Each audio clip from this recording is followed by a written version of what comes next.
Probably every rider can relate to the feeling of the horse falling through a turn and how frustrating it can be to get the horse to not fall over their inside shoulder when making a corner or a turn or even a transition.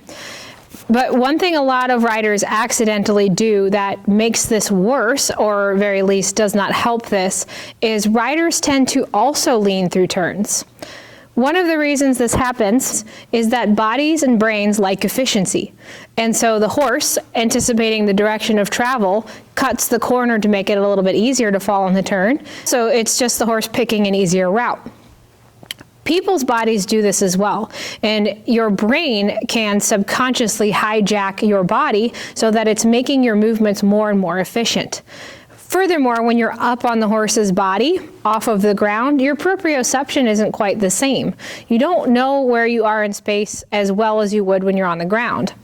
If you were on the ground leaning like this, it would probably be obvious to most people and yourself, but when you're up off of the ground on the horse's body, your body is trying to stabilize you, your nervous system is trying to stabilize you subconsciously, but your nervous system's job is to keep you from falling off the horse, and so what it tends to do is to raise your upper body and rotate you to one side when you feel unstable.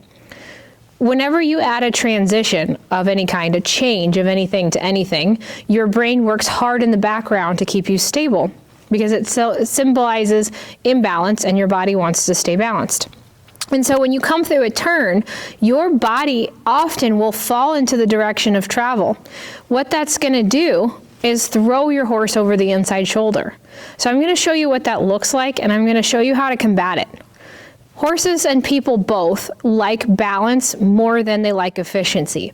And so if you can help your body and your horse's body feel more stable being upright and level through a turn, both bodies, horse body and human body, will adapt to that instead of wanting to rotate. So that's the good news.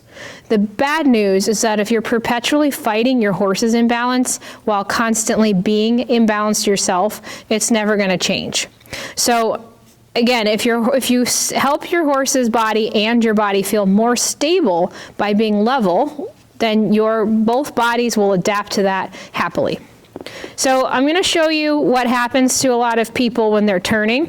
I'm going to go to the right because that's an easier direction to show you that because he tends to fall that way more.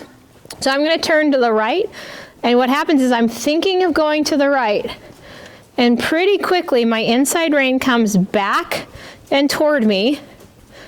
I'm kind of humped over to this right side because I'm thinking about making my horse bend right.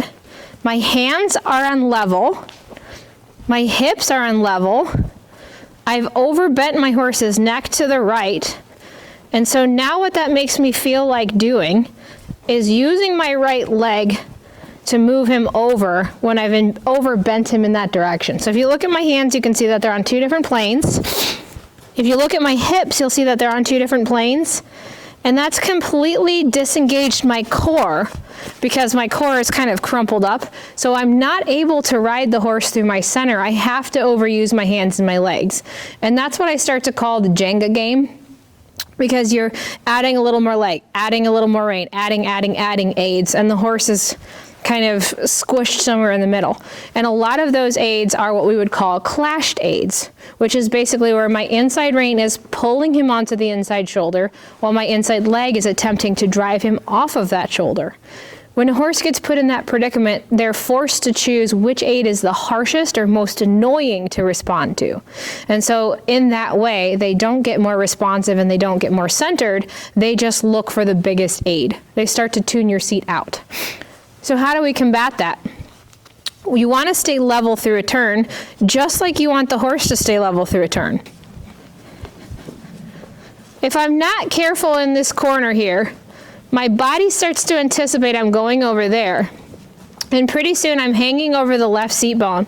My right seat bone is actually pointed that way. And if you look at my elbows, my outside elbow is up higher than my inside elbow. This is a super common riding fault. It's actually causing him to drift to the wall with his shoulder. So going to the right, he was falling in, but going to the left, he's actually dragging my foot on the wall. I'll do that again and show you. This is what a lot of people get sucked into doing, is I turn to the left. Now he's going to rub my knee off on the fence, so guess what I do? I lean even more this way to fix it, and I'm driving his shoulder even more to the wall. It's not intentional, but that's what's happening is I'm having to overaid to fix that.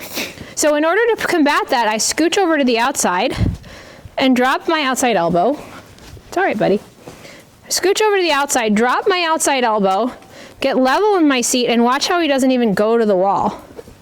So by having my seat bones level and my elbows level, I can prevent myself from overaiding. So it's a super simple fix. If your horse feels like they're gonna drag you onto the wall, you have to sit on that side before the corner. So I drop my right elbow, drop my right leg, keep my elbows and my hands level, and there I have a straight horse.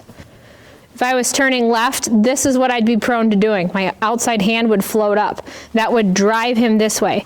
So I don't know if you can see my seat bones are actually pushing him that way. This seat bone here is driving him that way, so it wouldn't be his fault for pushing me against the wall. So to fix that, I would put more weight on this one so they're both level, drop my outside elbow to be equal with the inside, and look forward. And that sounds super simple, but it is. Good riding is very simple. So seat bones level, elbows level, eyes looking where you want the horse to go. It's really pretty simple to straighten the horse out. So biggest takeaway here is in order to get the horse to bend around turns, to pick up their shoulder, we have to make sure we're A, not in the way, and B, level, allowing them to go between our legs in an arc.